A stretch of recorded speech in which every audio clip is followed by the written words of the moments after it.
I beg to move that this House do now adjourn. The question is that this House do now adjourn. Helen Morgan. Thank you very much, Mr Deputy Speaker. I need to start by declaring an interest as a Vice President of the Local Government Association. I thank the Minister for attending this evening and his response. I appreciate it's been a bit of an unusual day, and I will not be imploring him to make all sorts of commitments from the dispatch box under the unusual circumstances in which we find ourselves this evening. But I would like to raise some important points, and if I am lucky enough or privileged enough to be returned to this place by the constituents of North Shropshire, I will continue to campaign on these issues on their behalf. Honourable members from all parties and both sides of the House have raised the issue of the crisis in local government funding in recent months, and I would like to highlight some of the specific challenges faced by rural councils, and in particular my own council of Shropshire, which deals with the area of North Shropshire. Most people's experience of government is local, as we know. They drive on the roads every day, so they experience the potholes and the conditions of the roads. They use the waste disposal services, whether that's having their bins collected or taking them to a recycling centre. They might use a swimming pool. They might have a friend or relative or loved one or themselves in need of social care, or they might have a child in a local authority-maintained school. So local government is most people's experience of government, and it's the backbone of our communities. But since 2016, councils have seen a £5.25 billion real-term cut to the funding they receive from central government, and that's driving deep inequality in our communities, and it's also impacting on people's perception of the value that they receive from the tax that they pay. Shropshire Council had to find £50 million of cuts in the financial year just ended, and is saying that it will need to make a further £60 million of cuts in the coming year. And that is an enormous scale of cut, and it's going to affect everyone in North Shropshire, but it's going to affect the most vulnerable people the most, and that is my area of concern. Now, why is this? It's very tempting to stand here and say that Shropshire Council is Conservative run and that's why they're in so much trouble. But the reality is, although obviously I believe that Liberal Democrats would do a better job, the council spends around 85% of its budget on social care, and that's more than the average of councils across the country who spend around 2/3 of their budget trying to meet adult and child social care. It means that in Shropshire, for every £1 we give to the council for services, only 15 pence is spent on other things, whether they are statutory provisions like libraries or whether they are just other big ticket items like highways. And it really just isn't enough money. And the problem is that the quality of social care is being affected as well. I met earlier last year a couple in Ellesmere, an elderly couple who've loved and cared for their disabled daughter all of her life. But when she became ill and went into hospital, they weren't able to continue that level of care when she was discharged because of their own health problems and their own issues. And they needed a more supportive arrangement. The council found a sheltered flat for her. They paid for new carpets. They were excited about her having that new arrangement. But just 2 weeks before she was due to move in, it was withdrawn because it was considered to be too expensive, causing a huge amount of trauma and obviously concern about the money that they had invested in that home. Now, we were able to reverse that decision in that case, but they are far from the only family in that situation. And in fact, 500,000 people in England are desperate for social care. The reality is that Shropshire Council can't outrun the growing demand for social care. And they might make those £60 million of cuts this year and avoid a Section 114 notice this time round. But will they, or indeed any other administration, be able to do that in the future? And I think, given the increasing level of demand, they are going to struggle. Any administration is going to struggle to achieve that.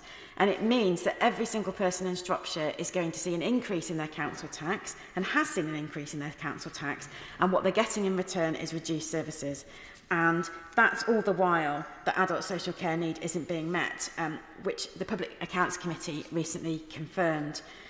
Now, I strongly suspect that's because we're trying to fund social care through council tax, which is a regressive, broken tax and goes nowhere near to matching the cost of the service that we're trying to deliver with a sensible revenue stream to fund it. And I don't think we're going to fix this problem unless we totally revisit how we fund social care and indeed how we collect council tax. But it's not just people receiving social care who are feeling the brunt of those cuts. It's all the services that we expect to receive. Last month, our council announced the closure of 2 of the 5 recycling centres in Shropshire. Now, 2 of the 5 recycling centres in Shropshire are in North Shropshire, in my constituency. And if either of those close, some of my constituents are going to have a 45-minute drive to a recycling centre. Now, I'm sure they'll make that drive. We're all dependent on our cars. We don't have great bus services. And I'm sure, law-abiding citizens will do their best to get their refuse to a tip that is further away. But North Shropshire is a beautiful rural council with miles and miles of remote, isolated roads. And it's at high risk from fly tippers. And people are genuinely concerned that they're going to see the beautiful countryside ruined by this criminal activity and that it's going to cost the council even more to clean it up. So we seem to be, taking from one hand and spending huge amounts of money with the other, which might not have the desired outcome. If I move on to special educational need and disability, there's a similar story. Local authorities obviously have to pay for transport for SEND pupils, and the rationalisation or the rationing of that transport is becoming a huge problem for some of my constituents as well. I was contacted by Shane and Brad, foster parents of Toby, an 18-year-old with special educational needs. He's moved from Norfolk to Shropshire 5 months ago on a special guardianship arrangement with the understanding that his EHCP would be transferred and that the provision would continue. But not only can they not afford to transport him around to wherever that specialist place might be available because he's over 16, they haven't been able to find a specialist place. So poor Toby hasn't been to school since he moved to Shropshire 5 months ago. The council don't have the resources to solve this problem. There aren't enough specialist teachers, there aren't enough educational psychologists, there aren't enough specialist places in state schools, and as a result, young people are facing a bit of a postcode lottery when it comes to funding to support their EHCP. And in rural areas, transport for children with special needs is particularly problematic because they have to be transported over such larger distances and at a greater cost. And again, we find ourselves in this situation where the council is not depriving these people through malice or lack of care, but because they simply don't have the funding to meet that demand. Maybe less seriously, but with still a huge impact, leisure facilities are a problem. So Whitchurch in my constituency has recently lost not only a performance space, the only performance space for the town, but its registry office, driving test centre and library as well as rooms that community groups can hire out for regular use, because the civic centre has rack in its roof.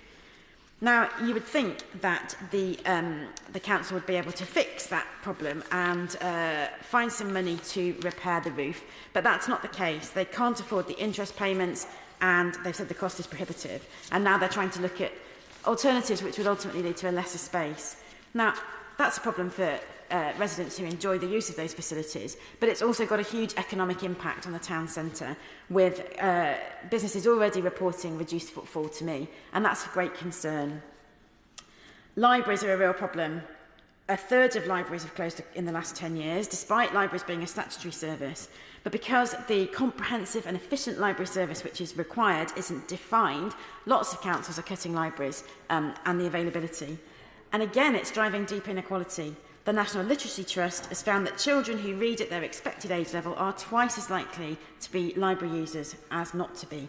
And so it's really important, if we want to level up, that we give children from all backgrounds the opportunity to read, the opportunity to access a library, and the opportunity to make the most of their education.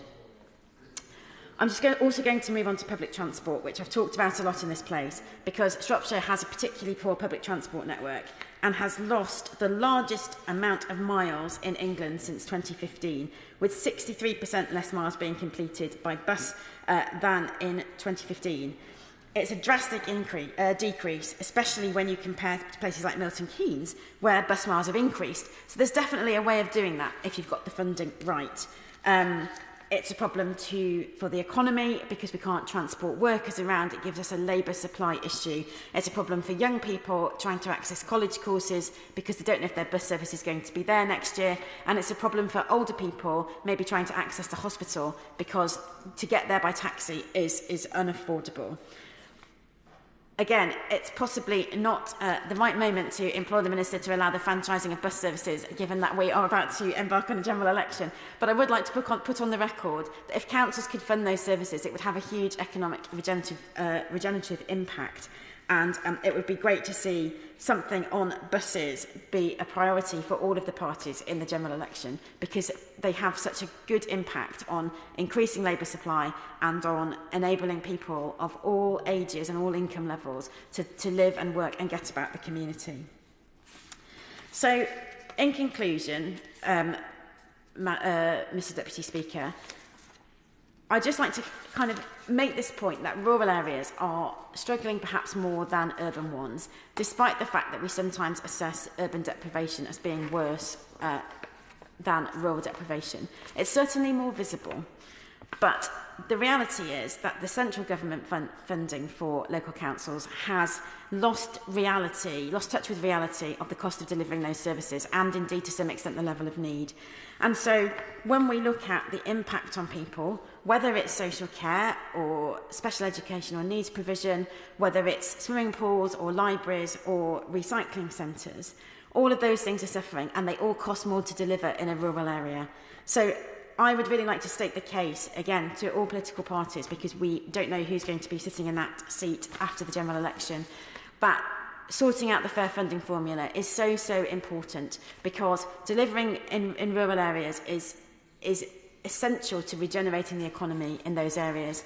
A fifth of the population live in rural areas. They are underperforming economically, and we need to ensure that local councils have got the funding that they need to provide the regeneration and the quality of life for those well-deserving people that live in those beautiful parts of Britain. Thank you. Minister, slide. Mr Deputy Speaker, thank you very much indeed. And I want to thank the Honourable Lady, the member for North Shropshire, for instigating this debate. I'm really sad not to see the Honourable Gentleman, the member for Strangford, in his place. I think it may be the final adjournment debate of this session, and I feel personally hurt that he hasn't been here to intervene to give Strangford's take on Shropshire. But I'm sure he's thinking of us somewhere and kicking himself that he's not here. The Honourable Lady was right when she said that all politics is local. And she is also right to echo something which I've said on many occasions, that most people's exposure in our communities are to the facilities and services provided by local councils for their communities. And so we agree absolutely on that. So I want to place, Mr Deputy Speaker, my thanks to all of the councillors and officers of Shropshire Council, and indeed to local government across the country for all that they do, they strive to do, that they get out of bed in the morning to achieve for their communities, to deliver change, to make place and to make opportunities and living better. The Honourable Lady referenced specifically libraries, and libraries is a topic very close to my heart, being both a keen reader as a child, an avid attender of our local library. Dorset Council has done the most phenomenal work with regards to its libraries in similarly challenging circumstances, rural council and the like, and I'm pretty certain that should her officers in Shropshire reach out to those in Dorset, they would be very happy to provide some advice, guidance, call it what you will, with regards to safeguarding the future delivery of those important services. She's right, and I have acknowledged, the government has acknowledged, the challenging financial circumstances of local government. In whole, or certainly in very great part, brought about by pressures on adult social care and on send and home to school transport. And the rough sort of figures around about, it's about 80% of an upper tier council's budget, Mr Deputy Speaker, is spent on about 10 to 15% of its population. And we just have to watch that balance in order to ensure that local taxpayers through the council tax feel that they are getting something for their money. And she will know that I have committed on behalf of the government to that, I won't say a fundamental root and branch review of the local government funding formula, because my assessment is that it is all but broken. It is an analogue proposal for a digital age, and it needs reworking from the bottom up. And certainty and clarity is one thing that I'm always asked for from the local government sector, and as a government we've always been keen to deliver. And I think in the next Parliament that could best be delivered by having in the short term a multi-year settlement to give that security, but then for Parliament to use that time cross-party. And I can't overestimate, Mr Deputy Speaker, the value I see in this, in providing a cross-party sustainable solution to delivering on these issues. And I say this, I don't say this flippantly, but it's something I had thought about. The Honourable Lady has spoken about local government finance and local government issues more generally in this place and in Westminster Hall on many occasions. I've responded to her or answered to questions, and ditto with those from the Labour Party. Identify a problem, yes, but it suddenly struck me, I don't know why it should suddenly strike me earlier this morning, that I've yet to hear a solution. I've yet to hear the genesis of an idea as to, from the opposition parties. The Labour Party have had 14 years to think about it. The Honourable Lady's Party, the last 9. Absolutely no idea. The Honourable Lady told us that we need to give consideration to, and I quote, because I jotted down her word contemporaneously, how we fund social care and how we fund council tax. I agree with her. But no suggested solution to those pressing problems. And I find that very strange for opposition parties who have really nothing else to do than beaver away on policy to put before the electorate in just a few weeks' time. And whilst the Honourable Lady was right to point out that she has no idea, and no more do I, what the result of the election will be, it's very much my hope that I may be standing at the government dispatch box setting out our plans to which we have committed, which is that fundamental review and rewriting of local government finance. I shall leave that to the electorate of North Dorset to decide, and I hope that they put their faith and trust in me as they have done on the last several occasions. Just turning briefly, Mr Deputy Speaker, to just some of the figures which I think are, I've said them now so many times, I get slightly bored of them, but I think they are worthwhile reading into the record. The local government finance settlement for 24-25 makes available up to £64.7 billion. That's an increase in core spending power of up to £4.5 billion, or 7.5 in cash terms compared to 23-24. We listened to the views of local government and many colleagues from across the House, the Honourable Lady included, and she knows how grateful I was that she took part in the parliamentary level of consultation that I undertook, and it was the highest level of take-up that a local government minister has delivered. But as a result of listening to what we heard, the government announced additional measures for local authorities in England worth a further £600 million. That's including £500 million of new funding for councils with responsibility for adult and children's social care. As far as her council is concerned, what does that represent? The settlement represents an increase in core spending power of up to £25.1 million, or 8%, making available a total of a whopping £340.2 million for 24-25. That is not small beer, Mr Deputy Speaker, for Shropshire Council. And on top of that, because I recognise, as she does, the additional cost pressures and challenges of delivering quality services in a rural environment with a sparse population and longer travel time. And that is why we have set such enormous store on the rural services delivery grant, and she will know that her council received through that, because Shropshire ranks within the top 25 of sparsely populated areas in England, on top of the other monies I've spoken of, they received an additional £9 million through the RSDG for 24-25 to assist with the importance and difficulties of serving dispersed populations. Is it enough? Is it ever enough? Who knows? We always need more. It is important that councils view every year the opportunity, and I know many do, but not all, to learn from others, to peer review, to engage the local government association, to help them modernise, to seek savings through shared services, through other initiatives. Shropshire, as we know, went unitary and certainly gleaned a huge amount of financial benefit from so doing, as did my council area of Dorset.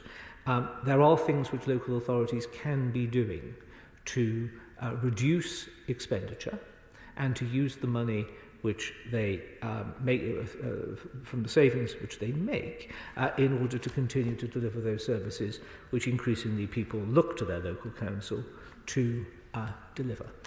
So in conclusion, Mr Deputy Speaker, I'm grateful to the Honourable Lady for raising. She and I share many things. It's certainly a concern for making sure that our rural areas are well represented in this place. I will continue to do that on behalf of my constituents. I hope she won't take it ill if I say that it is my party that will represent, I hope it's my party that will represent North Shropshire through the after the general election, but it's been a personal pleasure to work alongside her over these last several months since I've been dealing with local government. She has brought a lot of engagement to the process. I'm just sorry her party hasn't brought forward any ideas. But let's share those cross-party in the next Parliament to ensure that we have a robust settlement rubric that will meet demands, which will be cost-effective and affordable, but will continue to deliver the quality public services that so many in our communities rely upon and rightly deserve. The question is that this House to stand adjourned. As many of that opinion say aye. Aye. Contrary, no. Ayes have it. Order, order.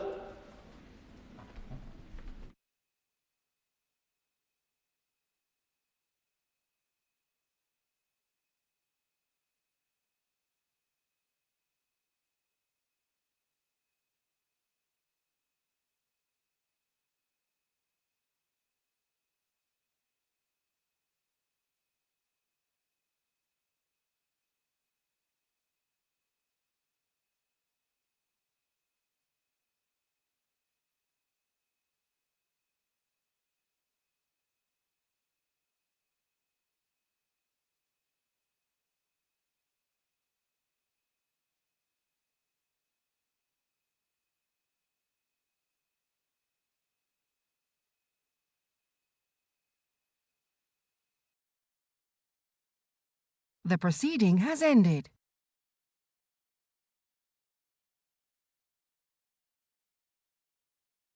The proceeding has ended.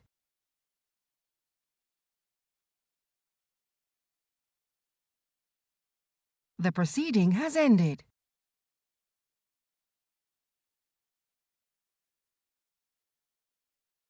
The proceeding has ended.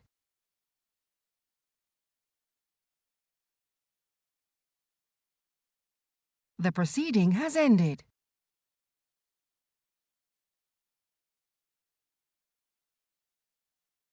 The proceeding has ended.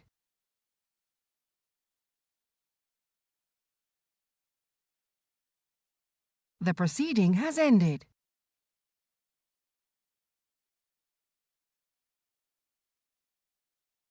The proceeding has ended.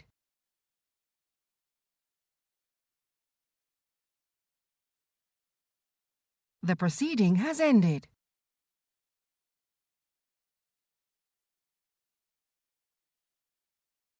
The proceeding has ended.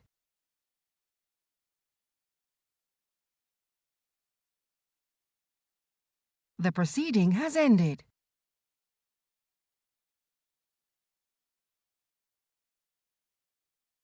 The proceeding has ended.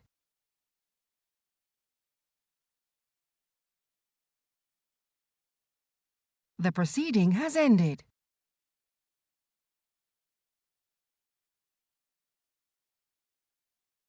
The proceeding has ended.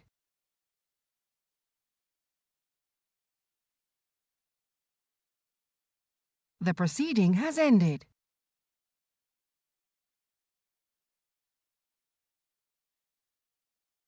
The proceeding has ended.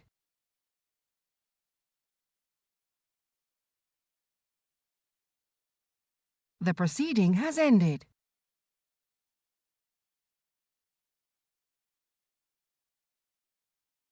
The proceeding has ended.